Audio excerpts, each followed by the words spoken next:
নম্বরে যে ভয়াবহর কথা আল্লাহ রাসূল সাল্লাল্লাহু আলাইহি সাল্লাম বলেছেন,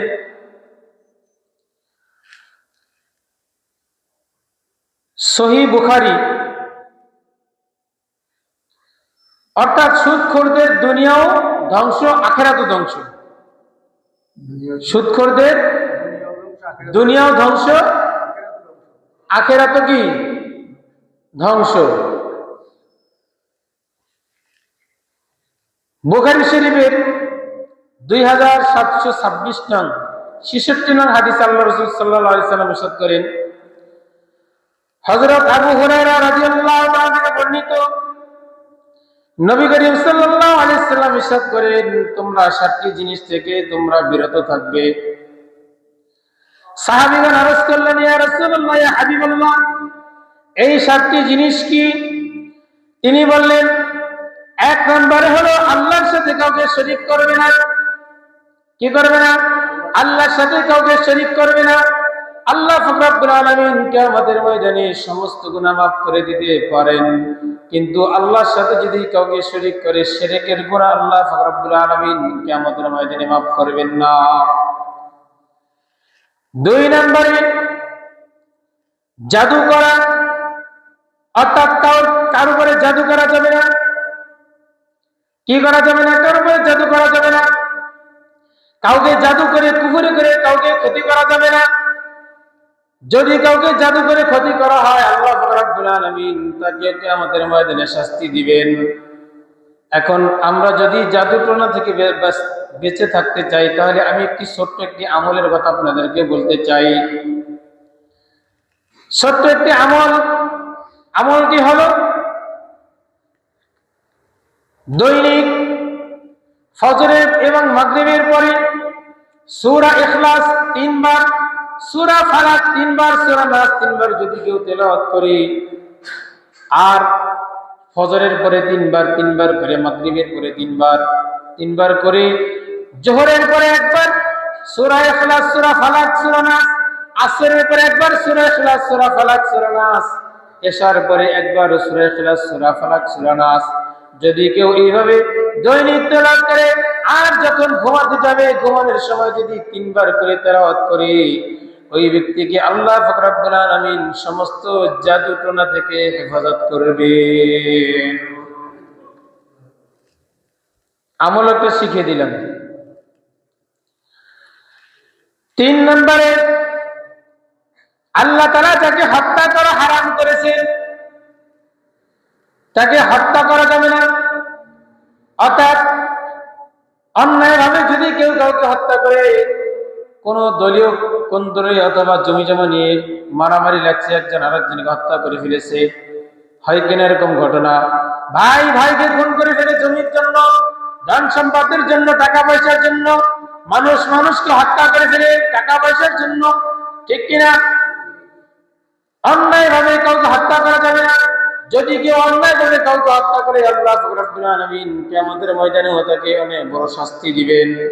সে কুফরি করে, হাদিসে আছে অন্যায়ভাবে কাউকে হত্যা করা কুফরি, মুসলমানকে গালি দেওয়া ফাসিকি। আর যদি কেউ অন্যায়ভাবে কাউকে হত্যা করে, তাহলে সে কুফরি করে ফেললো, কুফরি, অর্থাৎ সে মুসলমান থেকে বের হয়ে যাবে, মুসলমান থেকে বের হয়ে যাবে।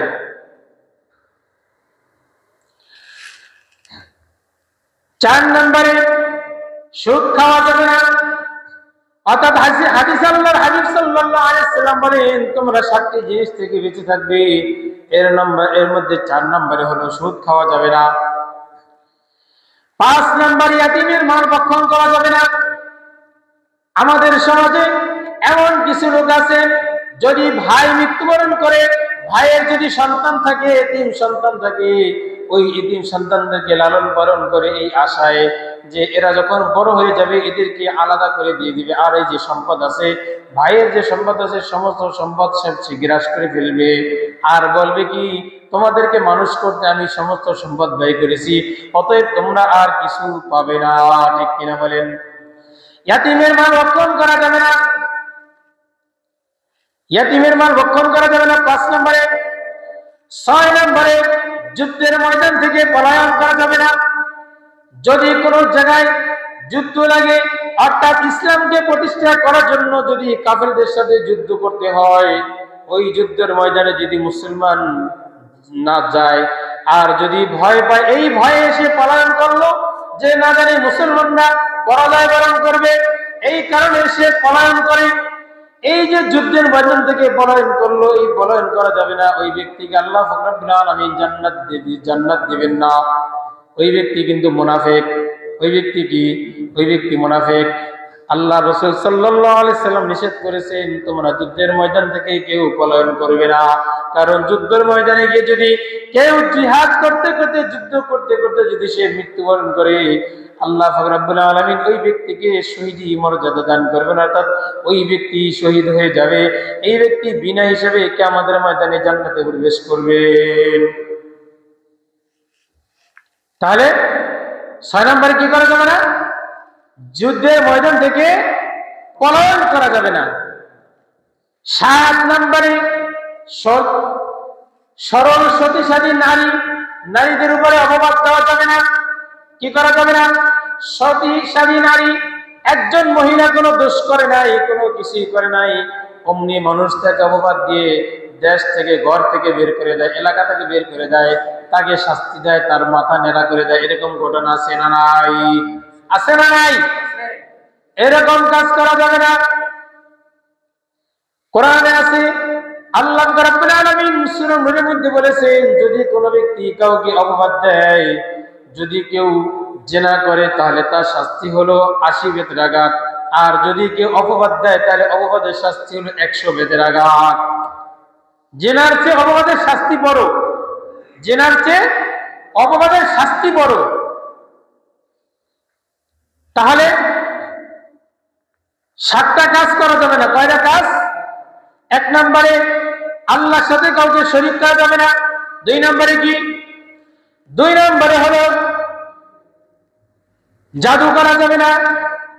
3 নম্বরে আল্লাহ তাআলা যাকে হত্যা করতে নিষেধ করেছেন, হারাম করেছেন, তাকে হত্যা করা যাবে না। 4 নম্বরে সুদ খাওয়া যাবে না। 5 নম্বরে ইয়াতীমের মাল ভক্ষণ করা যাবে না। 6 নম্বরে যুদ্ধের ময়দান থেকে পলায়ন করা যাবে না। 7 নম্বরে সতীসাধী নারীর উপরে অপবাদ দেওয়া যাবে না। আল্লাহ রাসূল সাল্লাল্লাহু আলাইহি সাল্লাম বলেন, এই 7টা জিনিস থেকে তোমরা বেঁচে থাকবে। 9 নম্বর, সুদ খাওয়ার ভয়াবহ শাস্তি। সুদখোর কিয়ামত পর্যন্ত রক্তের নদীতে সাঁতার কাটতে থাকবে। কি করতে থাকবে? সুদখোর কিয়ামত পর্যন্ত, মৃত্যুবরণ করার পরে কিয়ামত পর্যন্ত রক্তের নদীতে সাঁতার কাটতে থাকবে। আল্লাহর হাবিব সাল্লাল্লাহু আলাইহি সাল্লাম একদিন স্বপ্নে দেখেন, 2 জন লোক এসে তাকে 2 হাত ধরে নিয়ে যাইতেছেন। কিছু দূর যাওয়ার পরে একটা নদীর পাশ দিয়ে তিনি যাইতেছেন, আর নদীটা ছিল রক্তের মতো লাল। নদীর পানি ছিল লাল রক্তের মতো, অর্থাৎ রক্তের নদী। কিসের নদী? রক্তের নদী। আল্লাহ রাসূল সাল্লাল্লাহু আলাইহি সাল্লাম বলেন, আমি দেখলাম একজন ব্যক্তি ওই নদীর মধ্যে থেকে সাঁতার কেটে কিনারায় আসতে চাচ্ছে, আর একজন ফেরেশতা নদীর কিনারায় দাঁড়িয়ে আছে, এই বড় বড় পাথর নিয়ে দাঁড়িয়ে আছে। যখন এই ব্যক্তি কিনারায় আসতে চায়, যখন কাছাকাছি চলে আসে, ওই যে ফেরেশতা দাঁড়িয়ে আছে, ওই ফেরেশতা ওই বড় বড় পাথর তার মুখের উপরে নিক্ষেপ করে, আর যখন পাথর নিক্ষেপ করে ওই ব্যক্তি আবার নদীর মাঝখানে চলে যায়। আবার যখন কাছে আসতে চায়, আবার এরকম ভাবে পাথর নিক্ষেপ করে আবার নদীর মাঝখানে চলে যায়। এইরকম ভাবে শাস্তি দেওয়া হচ্ছে। আল্লাহর হাবিব সাল্লাল্লাহু আলাইহি সাল্লাম জিবরাইল আলাইহিস সালামকে জিজ্ঞাসা করলেন, অর্থাৎ তাকে যারা নিয়ে যাচ্ছেন তাদেরকে জিজ্ঞাসা করলেন, নিয়ে যাচ্ছেন তো জিবরাইল আলাইহিস সালাম জিজ্ঞাসা করলেন, এই ব্যক্তিকে কেন তার এই শাস্তি দেওয়া হচ্ছে? তখন আল্লাহর হাবিব সাল্লাল্লাহু আলাইহি সাল্লামকে তার প্রশ্নের উত্তরে বলা হলো, জিবরাইল আলাইহিস সালাম বললেন, এই ব্যক্তি হলো ওই ব্যক্তি, আপনার উম্মতদের মধ্যে যারা সুদ খেয়েছিল, যারা সুদখোর, তারা হলো এই ব্যক্তি, যারা সুদ খাবে তাদেরকে এইরকম ভাবে শাস্তি দেওয়া হবে। নাউজুবিল্লাহ। তাহলে কি শাস্তি? কি সুদ খাওয়ার শাস্তি? কি কিয়ামত পর্যন্ত রক্তের নদীতে সাঁতার কাটতে থাকবে। কিয়ামত পর্যন্ত কি করবে? রক্তের নদীতে সাঁতার কাটতে থাকবে। এটা হলো 9 নম্বর। 10 নম্বরে আল্লাহর হাবিব সাল্লাল্লাহু আলাইহি সাল্লাম বলেন, সুদের কারণে আল্লাহ পাক রব্বুল আলামিন, সুদের কারণে আল্লাহ পাক রব্বুল আলামিন 4 শ্রেণীর মানুষের উপরে আল্লাহ তাআলা লানত করতে থাকে। কয় শ্রেণীর মানুষ? 4 শ্রেণীর মানুষ। 4 শ্রেণীর মানুষের উপরে সুদের কারণে আল্লাহ পাক রব্বুল আলামিন অভিশাপ করতে থাকে, লানত করতে থাকে। আল্লাহ রাসূল সাল্লাল্লাহু আলাইহি ওয়াসাল্লাম হাদিস ভাগে ইরশাদ করেন, নাসাই শরীফের 5104 এবং 5 নং হাদিসের মধ্যে আল্লাহর হাবিব সাল্লাল্লাহু আলাইহি ওয়াসাল্লাম ইরশাদ করেন যে সুদ খাওয়ার কারণে আল্লাহ পাক রব্বুল আলামিনের অভিশাপ 4 জন ব্যক্তির উপরে অভিশাপ করতে থাকে। 1 নম্বরে যেই ব্যক্তি সুদ খায়, 1 নম্বরে যেই ব্যক্তি সুদ খায়, 2 নম্বরে যে সুদ দেয়, অর্থাৎ যে সুদ খায় আর যে সুদ দেয় দুইজনে একই সমান। 3 নম্বরে যে ব্যক্তি সুদের সাক্ষী দেয়, 3 নম্বর যে ব্যক্তি সুদের সাক্ষী দেয়।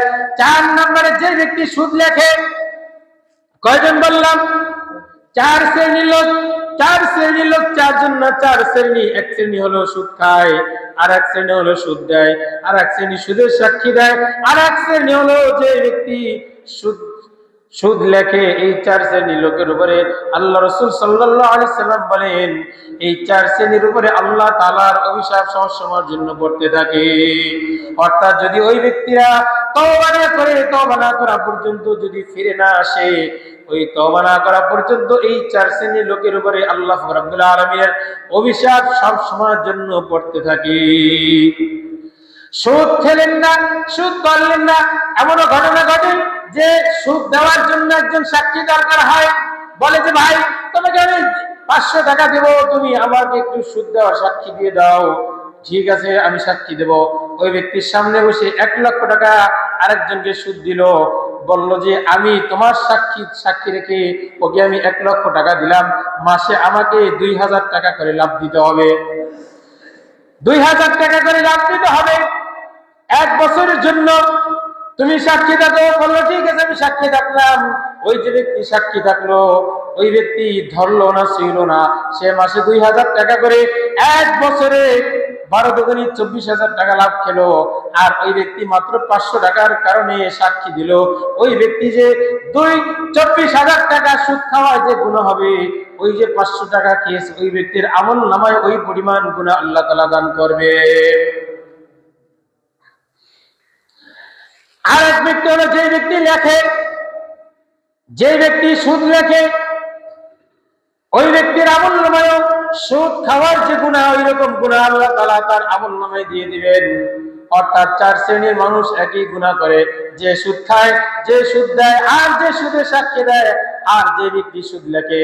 এই 4 শ্রেণীর মানুষের উপরে আল্লাহ তাআলার লানত, আল্লাহ তাআলার অভিশাপ সব সময়ের জন্য পড়তে থাকে। নাউজুবিল্লাহ। আল্লাহ তাআলা আমাদেরকে হেফাজত করুন। সকলে বলে আমিন। কি আমিনের জোর হয় না কেন? আমিন বলেন সবাই। মনে হচ্ছে আমিন বলতেছে না, মনে হয় খাইতেছে সবাই।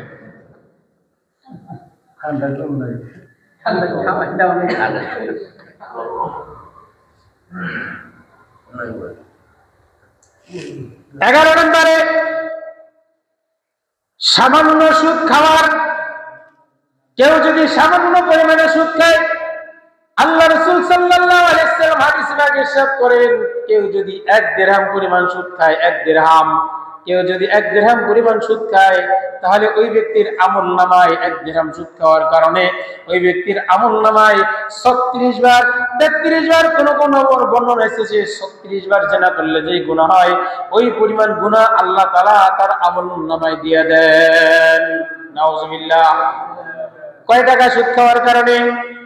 1 টাকা সুদ খাওয়া, 1 দিরহাম। 1 দিরহামে তো আমাদের টাকা বেশি। 1 দিরহাম, 1 দিরহাম যদি কেউ সুদ খায়, তাহলে ওই ব্যক্তির আমল নামায় 33 কি 36 বার জিনা করলে যে গুনাহ হবে, ওই পরিমাণ গুনাহ আল্লাহ তাআলা তার আমল নামায় দিয়ে দেন। কতবার? 33 কি 36 বার জিনা করলে যে গুনাহ হয়, এই গুনাহ আল্লাহ তাআলা তার আমল নামায় কি করেন? দান করেন। 12 নম্বরে 4 শ্রেণীর মানুষ এমন, যে 4 শ্রেণীর মানুষের উপরে আল্লাহ তাআলা আযাব দেওয়া আল্লাহ তাআলার হক। কি বললাম? কথা ভালো করে বুঝতে হবে। 4 শ্রেণীর মানুষ এমন, যেই 4 শ্রেণীর মানুষকে আল্লাহ তাআলার আযাব দেওয়া, আল্লাহ তাআলার গজব দেওয়া আল্লাহ তাআলার উপরে হক। আল্লাহ তাআলা নিজেই বলেন যে এই 4 শ্রেণীর মানুষকে আমি গজব দেওয়া আমি আমার উপরে কর্তব্য করে নিলাম, নির্ধারিত করে নিলাম, অবধারিত করে নিলাম যে এই 4 শ্রেণীর মানুষকে আমি কি করব? আযাব দিবই। বলবো 4 শ্রেণীর মানুষকে।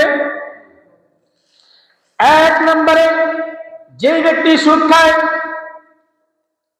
কি করে? 1 নম্বরে যে ব্যক্তি সুদ খায় ওই ব্যক্তিকে আল্লাহ রাব্বুল আলামিন কিয়ামতের ময়দানে আযাব দেওয়া আল্লাহ তাআলার উপরে হক। 2 নম্বরে যে ব্যক্তি ইয়াতীমের মাল অন্যায়ভাবে ভক্ষণ করে, ইয়াতীমের মাল যে ব্যক্তি অন্যায়ভাবে ভক্ষণ করে ওই ব্যক্তিকে আল্লাহ তাআলা বলেন ওই ব্যক্তিকে আমি কিয়ামতের ময়দানে আমার উপরে আযাব দেওয়া, তার উপরে তাকে আযাব দাও আমার উপরে হক। 3 নম্বরে মদ পান করা ব্যক্তি অবস্থায়, মদ পান করা অবস্থায় যদি কোনো ব্যক্তি মারা যায়, মদ পান করা অবস্থায় যদি কোনো ব্যক্তি মারা যায় আল্লাহ তাআলা বলেন ওই ব্যক্তিকে আযাব দেওয়া কিয়ামতের ময়দানে আমি আল্লাহ তাআলার উপরে হক।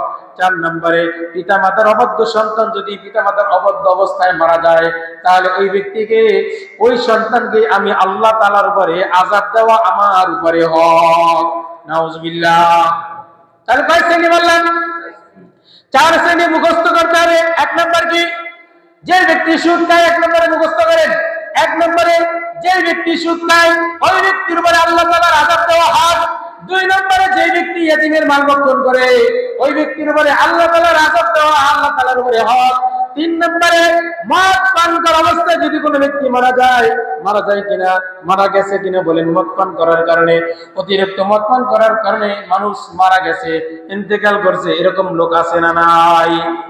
আল্লাহ তাআলা বলেন যদি কোনো ব্যক্তি মদ পান করা অবস্থায় মারা যায় আমি আল্লাহ তাআলার উপরে ওই ব্যক্তিকে আযাব দেওয়া, জাহান্নামের শাস্তি দেওয়া আমার উপরে হক। 4 নম্বরে আল্লাহ তাআলা বলেন পিতামাতার অবদ্ধ অবস্থায় যদি কোনো সন্তান মারা যায় তাহলে আমি আল্লাহ তাআলার উপরে আযাব দেওয়া ওই ব্যক্তিকে আমার আল্লাহ তাআলার উপরে আযাব দেওয়া ওই ব্যক্তিকে আমার আল্লাহ তাআলার উপরে হক। অর্থাৎ এই 4 শ্রেণীর মানুষকে আল্লাহ তাআলা আযাব দিবেনই, আল্লাহ তাআলা করে নির্ধারিত করে রেখেছেন আল্লাহ তাআলা যে এই 4 শ্রেণীর মানুষকে আমি আযাব দিবই। কথা বুঝে আসছে? এই যে সুদের কথা আমরা শুনলাম, এখন কিছু কথা শোনা দরকার যে সুদ কি, কি করলে সুদ হয়, দরকার আছে না নাই? দরকার আছে না নাই? আমরা তো মনে করি যে ব্যক্তি টাকা দেয় আবার টাকা নেয়, বাড়তি টাকা নেয়, ওই ব্যক্তি শুধু সুদের ব্যবসা করে, ঠিক কিনা বলেন? শুধু এইটা আমরা মনে করি। আমরা যে ব্যাংকে টাকা দিয়া লাভ খাইতেছি এটার হিসাব আমরা আর করি না। ব্যাংকে ডিপোজিট করে, তারপরে কি করে? ইন্স্যুরেন্স করে, আরো যে ফিক্সড টাকা রাখে, তারপরে ওই যে আরেকটা জিনিস আছে পোস্ট অফিসে টাকা রাখে, পোস্ট অফিসে টাকা রাখে, লাভ দেয়। এই যে টাকা রেখে আপনি লাভ আনতেছেন, লাভ খাইতেছেন, এটাও আপনার সুদ। এটাও কি? সুদ। অর্থাৎ আপনি যেই বস্তুর মাধ্যমে আপনি লেনদেন করবেন, যদি ওই বস্তুটাকে আপনি বাড়তি আনেন, কম বেশ করেন, তাহলে ওইটাই আপনার উপরে, আপনার জন্য কি হয়ে যাবে? সুদ হয়ে যাবে। আপনি একজনকে মনে করেন 1000 টাকা দিচ্ছেন, এখন আপনি তার কাছ থেকে 1100 টাকা আনছেন, ওই 100 টাকা আপনার জন্য সুদ। আপনি একজনকে 1 কেজি চাউল ধার দিচ্ছেন, কি দিচ্ছেন? চাউল ধার দিচ্ছেন, চাউল। এখন আপনি তার কাছ থেকে 1 পোয়া অথবা 100 গ্রাম চাল বেশি আনলেন, উনি বেশি দিল, এইটা আপনার জন্য সুদ।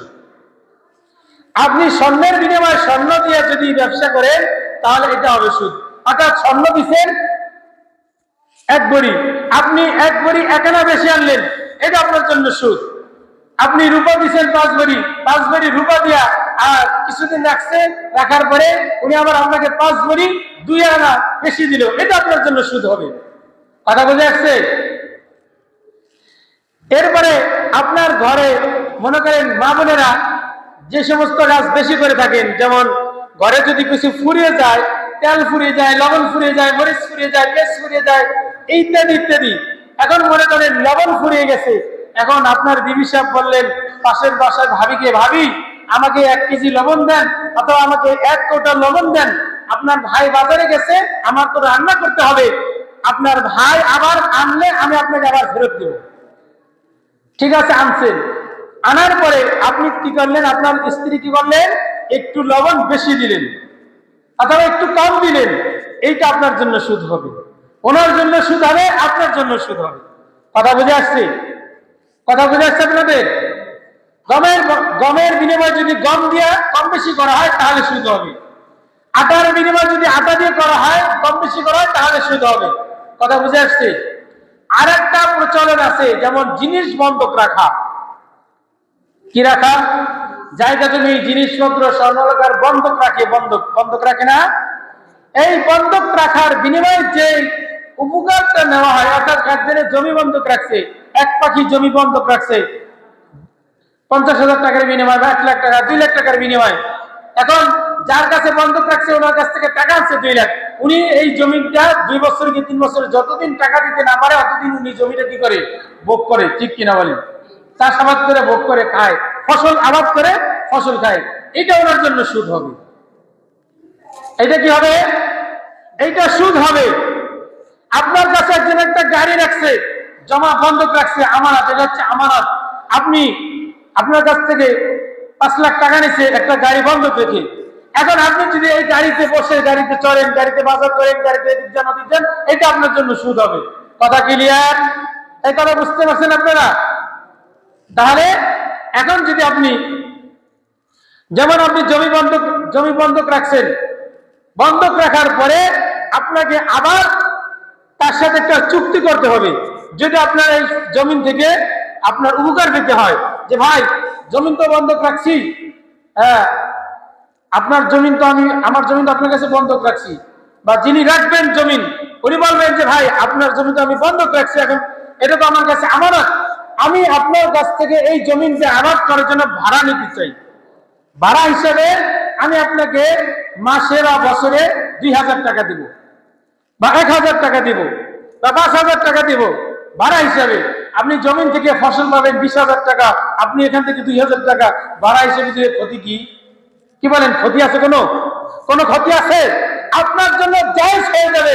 আপনার 20,000 টাকার ফসল আসবে, 2,000 টাকা আপনি ভাড়া হিসেবে তাকে দিয়ে দিবেন, 18,000 টাকা আপনার জন্য হালাল হয়ে যাবে। আর আপনি যদি এই সিস্টেম না করেন তাহলে আপনার জন্য পুরোটাই হারাম হয়ে যাবে। কথা বুঝে আসছে? এখন যদি স্বর্ণের বিনিময়ে রূপা দিয়ে করে তাহলে জায়েজ। তাহলে কি জায়েজ?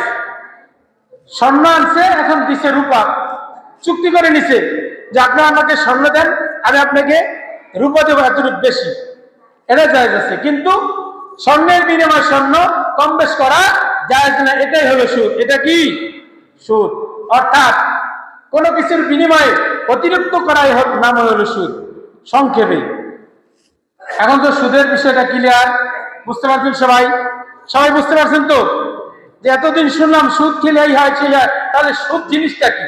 কি করলে সুদ হয়? কি কাজ করলে সুদ হয়?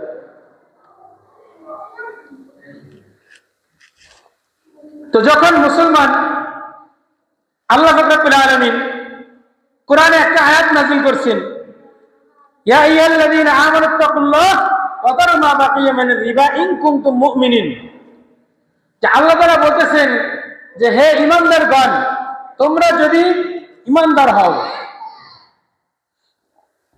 হে ঈমানদারগণ তোমরা সুদের কারবার ছেড়ে দাও। ইন কুনতুম মুমিনিন, যদি তোমরা ঈমানদার হও। যদি তোমরা কি হও? যদি তোমরা ঈমানদার হও তাহলে তোমরা সুদের কারবার ছেড়ে দাও। এই আয়াতটা নাযিল হয়েছে একটা ঘটনার প্রেক্ষিতে। বলবো ঘটনাটা? বলবো। অর্থাৎ সাকিব ও মাকজুমি দুইটা গোত্র, সাকিব এবং মাকজুমি দুইটা গোত্র, এই দুইটা গোত্রের লোক একসাথে মুসলমান হয়েছে। সুবহানাল্লাহ বলেন। একসাথে মুসলমান হয়েছে দুইটা গোত্রের লোক। তো এই দুই গোত্রের মধ্যে পূর্ব থেকেই সুদের কারবার চলতেছিল। সুদের কারবার মুসা আলাইহিস সালামের জামানা থেকে চলে আসছে। ওই সময় সুদের কারবার মুসলমানদের জন্য হারাম ছিল। সুবহানাল্লাহ বলেন। ওই সময় থেকে মুসলমানদের জন্য সুদের কারবার হারাম ছিল। আজ পর্যন্ত মুসলমানদের জন্য সুদের কারবার হারাম, কিয়ামত পর্যন্ত কি হারাম। চাই 1 টাকা হোক আর 500 টাকা হোক। অনেকে বলে কম সুদ সমস্যা নাই, একবারে সম্পূর্ণ মিথ্যা কথা, ভুয়া কথা, এ কথা কেউ বিশ্বাস করবেন না। 1 টাকা হোক আর 500 টাকা হোক, মুসলমানদের জন্য সুদ কি হারাম। তো এখন তাদের মধ্যে আগে থেকে সুদের লেনদেন ছিল। যখন তারা মুসলমান হয়ে গেছেন মুসলমান হওয়ার পরে, অর্থাৎ মক্কার দুটো গোত্র মুসলমান হওয়ার পরে এখন এক গোত্র আরেক গোত্রের কাছে ওই সুদের টাকা দাবি করলো। সুদের টাকা যখন দাবি করলো, দাবি করার পরে ওই সময় যে গভর্নর ছিল, গভর্নরের কাছে তারা গেলেন। এক গোত্র বললেন, যাদের কাছে সুদ চাইলেন তারা বললেন, আমরা তো মুসলমান হয়ে গেছি, মুসলমানদের জন্য তো সুদ খাওয়া হারাম। তারা মানতেছে না, তারা বলতেছে আমাদের সুদ দিতে হবে। এই দুই গোত্র মিলে গভর্নরের কাছে গেলেন বিচারের জন্য, সমাধানের জন্য। গভর্নর চিঠি লিখলেন মদিনায় রাসূল সাল্লাল্লাহু আলাইহি সাল্লামের কাছে। চিঠি লেখার পরে আল্লাহর হাবিব সাল্লাল্লাহু আলাইহি সাল্লাম তাদের চিঠির জবাব দিলেন। অর্থাৎ চিঠি যখন লিখলেন, ওই সময় আল্লাহ রাব্বুল আলামিন দেখলেন যে দুই গোত্রের মধ্যে সমস্যা সমাজ সৃষ্টি হয়েছে। এই সমস্যার সমাধান আমি না দিলে আমার রাসূল কিভাবে দিবেন? আল্লাহ রাব্বুল আলামিন আয়াত পাঠালেন। কি আয়াত পাঠালেন? ইয়া আইয়ুহাল্লাযীনা আমানু ইত্তাকুল্লাহ, হে ঈমানদারগণ, তোমরা আমি আল্লাহকে ভয় করো। কাকে ভয় করো? আমি আল্লাহকে ভয় করো। ইত্তাকুল্লাহ ওয়া যারু মা বাকিয়া মিনার রিবা, তোমরা সুদের কারবার ছেড়ে দাও। ইন কুনতুম মুমিনিন, যদি তোমরা ঈমানদার দাবি করো তাহলে তোমরা সুদের কারবার ছেড়ে দাও। এই আয়াত যখন নাযিল হলো, এই আয়াত লিখে রাসূল সাল্লাল্লাহু আলাইহি সাল্লাম মক্কার গভর্নরের কাছে পাঠিয়ে দিলেন। যখন এই আয়াত তাদের সামনে আসলো, সাথে সাথে ওই দুই গোত্রের লোক তওবা করে তারা সুদের কারবার, সমস্ত কারবার ছেড়ে দিলেন। তাহলে আজ থেকে আমাদের কাছে যে আয়াত আসছে যে হে ঈমানদারগণ, আপনারা কি ঈমানদার না? এই বলেন, আপনারা কি ঈমানদার? সবাই ঈমানদার তো?